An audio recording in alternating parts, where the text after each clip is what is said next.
Ito pala sa mga kabataan na gustong kumuha ng mga experience na ganito, huwag kayong matakot kasi nung ako, wala talaga akong totaling alam. Yun na talaga yung passion ko sa na mahilig ako sa kotse. Talagang ako sa babang baba, tapos pataas ng pataas na malaman. Kaya ngayon, itong sa shop dito, yung sa knowledge ko, 360 ako, pwede kong ikutin buong shop na ito. Alam ko kung ano yung tama, anong mali.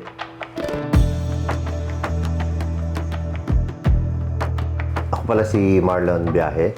Auto body technician ako dito sa Impero Auto Collision.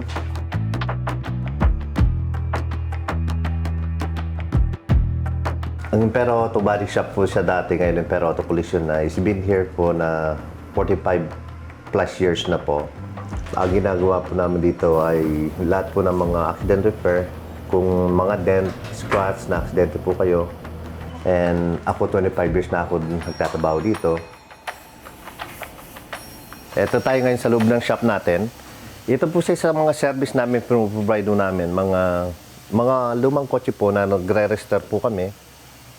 Ito po 1981 na Porsche 911 with turbo na body kit. Kukunti lang daw lumabas nito. Kaya po itong customer, kahit na ganito kaluma, pinaregister niya kasi worth itong i-keep itong kotse ganito. Parang babalik ko namin sa pagka-original na kulay. Tapos tatanggal namin yung mga ras, parang paglabas o parang brand new kagad na galing sa dealership, parang ganon. Good morning, Impero Auto Collision.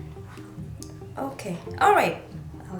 Dumating pala ako dito sa Canada nung teenager ako, mga 1994. Tapos yun, pinag-aral tayo ng magulang natin, pero dahil laki tayo sa Pilipinas, tamad mag-aral, di natin alam gagawin natin kasi parang wala pang direksyon nun. Mahilig ako sa kotse. Tapos, pumasok ko dito sa shop nito na walang experience. Tapos, yung taga-ugas lang ng kotse, taga-mas, taga-tapon ng basura. Gusto ko talagang matuto. Pinapakialaman ko lahat. Kapag meron kaming garbage na fender hood, may mga dent, pinagpa-practicean ko yun. Para matuto ko. Nakita nung boss ko na potential na talagang hilig ko.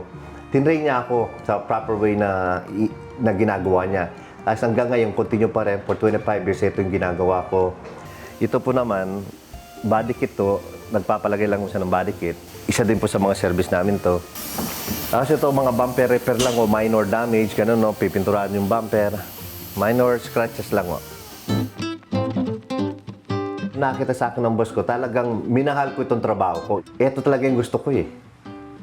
Minsan, nagtatrabaho ko hanggang 15 hours a day. Minsan 16, minsan 7 days a week yun, straight. Ibig nga long weekend, minsan pinapasukan ko, eh. Kahit ilang oras lang para ma-deliver lang namin yung customer, ay namin mapahiya. Kasi alam natin, magre-renta pa sila ng kotse, na additional na bayad sa kanila. Ito pala yung lumang pintuan na galing dito sa kotse to. Tapos ito yung bago, dalawa. Kaya tinatanggal namin yung mga glass, mga door panel, lahat ibabalik namin dito. Yan o, kasama ko sa isang ano namin yan, sa mga service po namin. Another service, so ito kasi wasak na wasak talaga ito. Pero masyado mahal yung pintuan. Pan-deliver lang kasi ito, pan-deliver ng isang customer. Kaya sabi niya, kung magagawa namin ng paraan na ayusin para bumalik lang sa tamang ano. Pero hindi pa tapos. Marami pa kaming gagawin ito. Kikis-kisin, sisiler namin, tapos pipinturahan pa namin. At saka yung mga service pa namin, nagagawa din kami ng rust repair dito. Yung mga sidu, yung may crack sa baba, nagpipintura din kami ng sidu. Tapos, alos lahat ginagawa namin. Last time, nakagawa din kami ng maliit na helicopter dito, pinapintura sa amin. Nasa ano po yata ito? Nasa 35, I guess?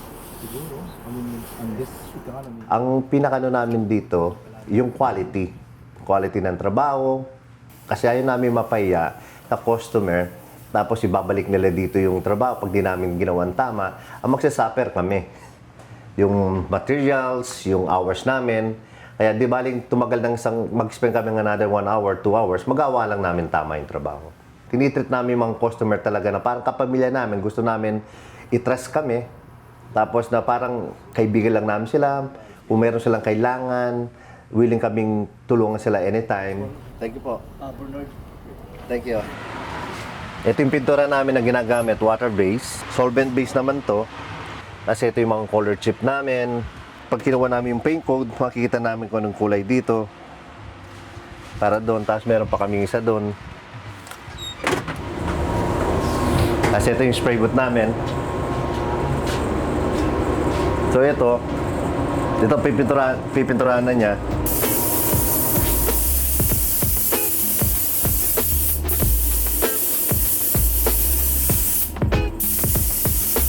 Ang advice ko po sa mga kababayan natin kapag na-aksidente kayo, ang rights po natin, kapag nabangga kayo, 100% po guarantee na choice po ninyo sa kayo pipili ng shop na pagagawa ninyo. Para iwas scam po tayo sa sinasabi ko, halimbawa kung na-aksidente kayo, kung drivable po yung kotse ninyo, uwi po ninyo. Tapos po kinabukasan, no, doon po kayo tumawag sa shop. Pero kung gabi na po, gawin niyo po sa tow truck, wag po kayo magsasign kahit anong paperwork. Sabihin niyo sa tow truck, iwanan lang mo sa collision center. Tapos po yung collision center, siya na po yung magbabayad sa tow truck. Tapos kinabukasan, no, pwede niyo tawagin insurance niyo, nadalhin niyo sa prepare shop niyo. Kapag dinala niyo sa, ano ba gusto niyo po kaming gamitin, kami na po mismo pipick up ng kotse sa collision center. Kami na bumbala sa paperwork. Sasabihin lang po namin na basta meron po kayong claim, alas kami na bumbala lahat ng ano. Kapag sa insurance kasi, no matter what to, pag pinila kayo sa shop nila, yung po deductible na sinasabi sa inyo na nakasalanan ninyo, mga 500 o 1,000, babayaran ninyo yun sa shop. Pero kapag sa amin, no, kung gusto yung pagawa dito, minsan no, tinitignan ko kung malaki pong bangga, minsan no, nakakasave po kayo ng deductible, kung ano po masisave namin para sa inyo. Nagbibigay po kami ng discount sa mga kababayan natin. Kahit hindi po natin sa kababayan, kung matutulungan no natin sila, tinutulungan namin. Ito pa kung gusto kong sabihin sa inyo, sa mga may experience na sa pagda-driving sa atin dyan, ng mga 5 years. Hindi po ino-offer ng insurance to. Pwede nyo pong kunin yung forgiveness na sinatawag nila. Yung pong forgiveness na yon, nag-work ko yung bawang kasalanan ninyo, nakabangga kayo, pwede nyo pong gamitin yon, hindi po tataas ang insurance ninyo. Within another 6 years. Kailangan mo within 6 years na naman doon, malinis naman yung record nyo para makakuha po kayo ulit. Kasi one-time use lang mo yun. Tapos po yung pag bumili kayo ng bagong kotse, minsan yung mga insurance, hindi nila sinasabi yung 43 endorsement on tinatawag nila doon. Ang 43 endorsement, ibig sabihin nyo kapag nanako yung kotse nyo na total loss, kung magkano yung binili yung kotse nyo, ibabalik ko ng full amount. I believe within 2 to 3 years so. Hindi po ino-offer ng insurance masyado yon, kaya kayo po mismo magtatanong ng additional bayad mo, mga $5, $10, pero worth it po talaga. Huwag po kayo mahiyan tumawag sa akin. Nagbibigay po ako ng pre-estimate, pre-advice para iwas po tayo sa insurance at tow truck na scam.